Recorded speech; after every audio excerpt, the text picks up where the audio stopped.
Dad, don't you have like clients to be seeing? Do a J-perm? Oh shoot, my... Yes! Yes! Yes! Woo! We are there. We are there. 100,000 subscribers. Thank you all so much for helping me get to this point. I'm absolutely ecstatic about it. In order to celebrate, I'm going to do an average of 100 solves. That's one solve for every 1,000 subscribers. In the corner here, you'll see which number of subscribers each solve corresponds to, along with the exact day that I reached that number. While I do these solves, I'm going to give you my top 5 tips on how to grow your own YouTube channels. All of these tips were crucial to me in getting to this point, and if you can apply them well enough, I believe they will help you out as well. So what sets me apart from all of the other cubing channels out there that caused me to reach 100K? The single most important factor that caused me to succeed was that I never gave up. Not giving up is super hard, especially since trying to do YouTube as a small creator is one of the hardest and least rewarding things out there. Not everyone can put up with working super hard on a video that you're really proud of and then only getting a few views on it. But unfortunately, if you want to be successful on YouTube, it's something you just have to endure, and you'll likely have to endure it for a lot longer than you'd like. Here's a graph I made of my subscriber count across the entire history of my channel. As you can see here at the bottom, over a third of the time I've had my channel was spent trying to get to 1,000 subscribers. Getting from 0 to 1,000 was way harder than getting from 1,000 to 100,000. So if you can make it past the long and frustrating early stage, your odds of succeeding skyrocket. The more subscribers you already have, the faster it's possible to grow. You can see that in this graph and in the dates in the corner. As I do more and more solves corresponding to higher numbers of subs, the dates where I hit each of these milestones will get closer and closer together. Eventually, there will even be multiple subscriber milestones on the same day, so keep an eye out for that as this video goes on. My second tip is to always try to make your videos better and better. In order for people to watch your videos need to be watchable. That sounds dumb, I know, but it's true. If your video has big enough flaws that people can't stand to watch it the whole way through, then no one who sees your video is going to subscribe. That's why it's so important to refine your video production skills until you're capable of making a clean, entertaining video. Let's go over some of the most important pieces of advice that will help you do that. First of all, script your videos. Script your videos. Script your videos, script your videos, holy crap, for the love of God, script your videos. The easiest way to give off the impression that you don't know what you're talking about and therefore aren't worth listening to is to stutter, not know what to say, and repeat yourself too much because you didn't have a game plan going in. Unless you're doing something that can't be scripted, like a live reaction or something like that, writing a script allows you to make sure that you say everything you want to say and nothing that you don't. And if you're doing something that can't be scripted, you should go through it while you're editing and cut out any moments where you stutter or any pauses in your speech.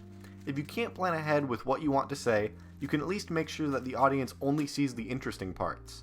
On that topic, that's also the philosophy you should take for editing your video. Cut out the boring bits and only leave the stuff that's interesting. That way, the video will hopefully move at a reasonable pace. Most of the time, people who are watching your videos have something specific that they want to get out of it, whether that be information, entertainment, or something else. If they have to wait more than about a minute to get to what they want, they're going to click away, so keep your videos concise and straight to the point whenever possible. And when it comes to cameras, lighting, editing software, anything that's dependent on equipment, all you can really do is try your best with the things you already have. If your cell phone is the only camera you have, that will have to do, so make the most of it and you should be fine. You'd be surprised how far you can get with limited equipment. As far as I know, J-Perm still makes his videos with his phone, and if he doesn't, he used to at the very least. And Cubing Encoded edits his videos with iMovie. They both have way more subscribers than I do, which is proof that the work you put into videos is far more important than the equipment you have. The third big tip I have sounds very obvious, but I cannot overstate how important this is. You have to make the kinds of videos that people want to see. In order to gain subscribers, you need people to watch your videos, and in order to get people to watch, you need to have a topic that a lot of people are interested in. Whenever you're trying to come up with video ideas, you need to ask yourself, if someone else made a video on this, would I want to watch it? And if the answer is no, then it's probably not interesting enough. The best video ideas are creative, enticing to the viewer, and most importantly, original. That last point is the reason that I don't make very many unboxing or review videos. Absolutely anyone can make an unboxing or a review, and a ton of people do. So if I'm just going to make a video on the exact same topic as 10 other YouTubers, how is my video supposed to stand out? Every time I make a video, my goal is to make every other YouTuber think, man, I wish I had thought of that idea. I really try to think about what my viewers want and deliver it to them in a way that can appeal to as many people as possible. Not that many people care about how the newest Gan 3x3 compares to the last one that they released 3 months ago.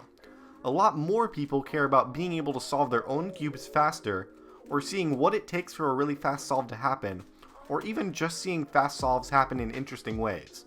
I have videos that satisfy all of those desires, and because so many people are interested in those things, those videos become very popular. Unfortunately, a good video topic isn't enough on its own. If you make a good video on a really interesting topic, the people who do watch that video are likely to subscribe. But in order for people to watch the video, they need to A, be able to find the video, and B, choose to watch your video as opposed to any other video they could watch. And that's why my fourth tip is to put a lot of effort into video titles, thumbnails, and tags. These are all as important, if not more important, than what your video is actually about. Let's start with the titles and thumbnails, which are supposed to get people to click on your video when they're exposed to it. A good thumbnail and title can make a boring video seem attractive, and a bad thumbnail and title can make an otherwise really interesting video seem unappealing. Because of this, having a good thumbnail and title for a video is even more important than having a really interesting topic, although you'd always prefer to have both. Let's go over some examples from my own channel. This is a video I made about then 6-year-old Yihang Wang. I watched his first official sub-8 average, reconstructed his solves, and explained how his solving style worked. Not the worst topic out there, but I can see how a lot of people might not be interested in that. If I had titled this video Yihang Wang Analysis, almost no one would have been interested. That makes it sound nerdy, niche, and unappealing. It probably wouldn't have even gotten 10,000 views. But instead, I used the title to lure in viewers with the most interesting part of the video, the fact that Yihang is so young. So I gave it the title, This 6-Year-Old Solves Faster Than You, and that caused an otherwise niche video to get over 40,000 views in just a few months. The same thing applies for when I do have to make an unboxing or a review. If I can change the title to make it not seem like an unboxing or a review, it has a shot of performing well.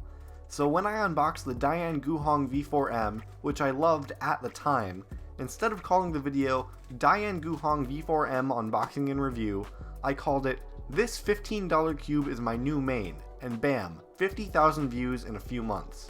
Your thumbnail should reinforce the impression that the viewer gets from the title, or maybe give a sneak peek of the information that they'll get in the actual video.